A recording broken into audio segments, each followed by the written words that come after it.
So this is the opportunity that Clayton referred to.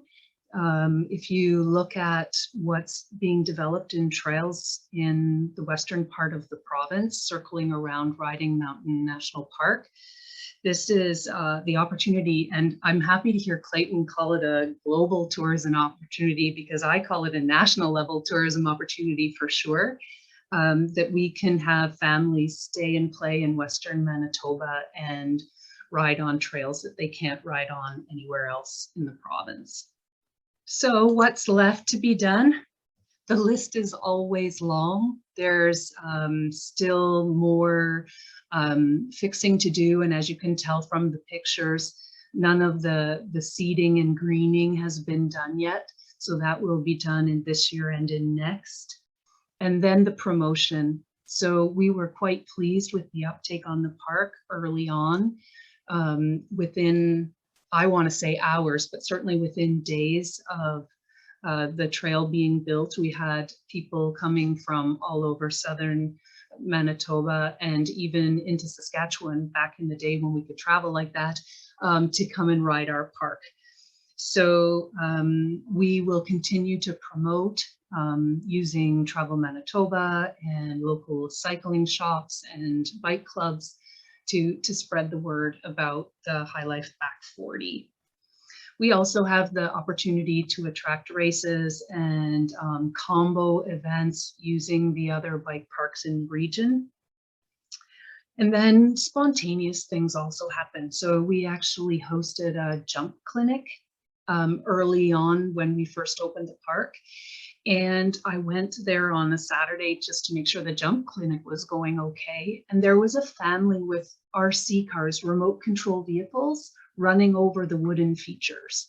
And so they're finding new and inventive ways to use the park. And certainly the Kids in Mud program we want to offer here. And I've already seen one new business start up, a home-based bike repair shop has already opened as a result of the Hylife Back40 being open.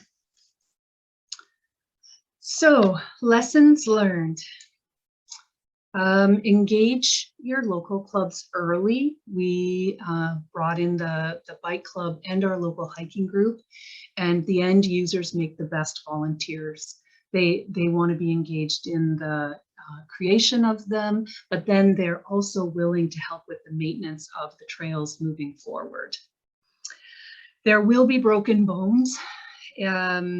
We engaged our first response for a tour once the trail was complete, so they could understand where they could find people if need be. We also, like I said, we hosted a jump clinic in the first month it was open to try and give people the skills they need to use the park. Another thing that I would suggest is to secure a naming sponsor early. We did not get Hylife on board until construction was complete. And so if you go to YouTube, for example, you will find videos under Nipua Bike Park instead of under the Hylife Back40. So that's a lesson that we learned, and we're just figuring out as we go. And also that fundraising is full-time work. So there's always another grant to be written for another part of this project. And Leslie, let's turn it over to you next.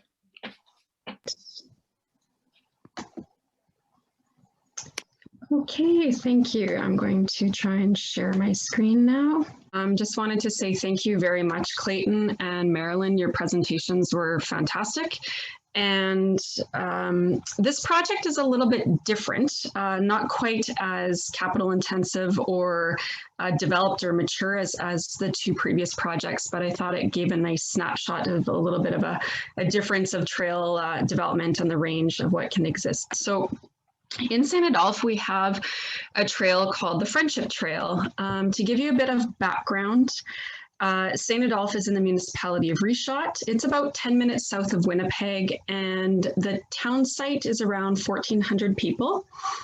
but it will be increasing to around 4,000 people in the next 10 years due to an East Dike expansion. St. Adolphe is right along the banks of the Red River. We have experienced serious riverbank erosion over the last 20 years due to flooding, and then we also experience what's called artificial flooding because of the floodway, where you have the rise and fall of water, volume of water, plus the quick rise and fall, which contributes to erosion. So right now in St. Adolphe, if this gives you a bit more of a context to the community, the red line that we see here is the existing dike. So our town site, we can't expand very much outside of the dike system because of the flood zone. You can see in the middle that there is where the old dike was, and then this open field area is the new, what I referred to as the East Dike expansion. The blue line right here is where we have a 20-acre, what used to be a community-based park where we had a pool, a campground, baseball diamonds, beer gardens, etc. After the flood of '79, it was decommissioned due to flooding like reoccurrences, and then too costly to rebuild every time. This has left a gap in recreation for St. Adolphe. The schoolyard does get used, which is right in the middle of the town site. However, and there is some secondary plans with East Dike development where we do have some recreation field space that is earmarked. But when COVID hit, as both Marilyn and Clayton referred to, is that people were looking for things to do, and that user-initiated or outdoor individual activities kind of peaked. And that's when a lot of seniors in our town started to think about creating a riverbank trail system, and that it's since become known as the Friendship Trail, which is the lime green that you see where they've utilized riverbank.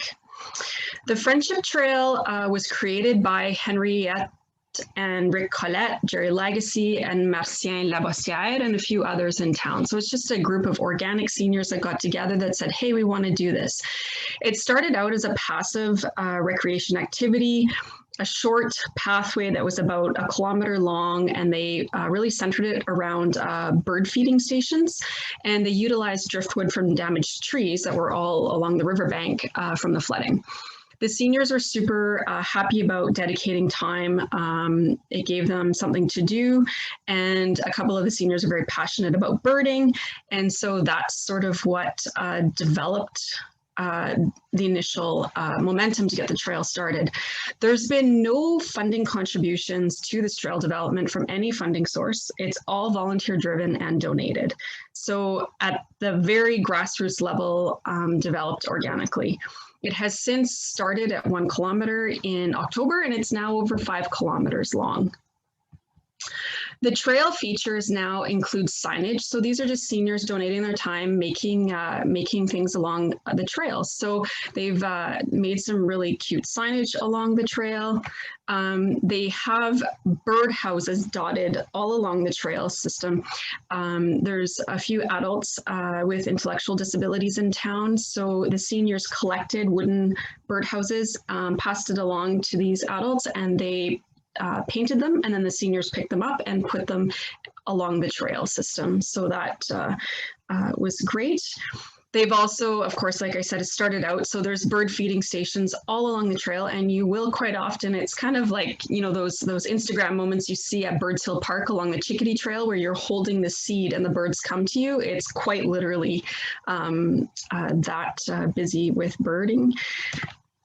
There's driftwood fences along the trail system, so it's kind of neat to see just using the materials that's involved along the trail and just putting it, resting it along and building these driftwood fences.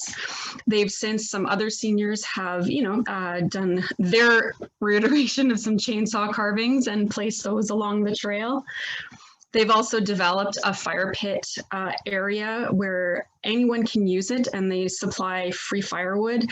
There's a nice metal grid in there, and usually you can go anywhere from Friday night until Sunday. There's families there using the facilities, and it's very much appreciated. It gave a place for people to go with their family, being outdoors, and people respect the social distancing. And quite often you'll be walking along, people will be wearing masks. So there is that.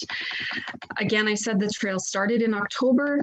Around Christmas time, the seniors had some Christmas trees there, and then what they did is in a bin they provided these wooden ornaments that were blank, and they left them there, and they encouraged residents to take them home, paint them, and then bring them back. And so as you can see in this picture here, people would come back to visit the trail and walk along and add their contribution of art.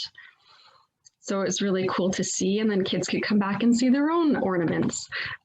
There's also different like shelter structures along the way.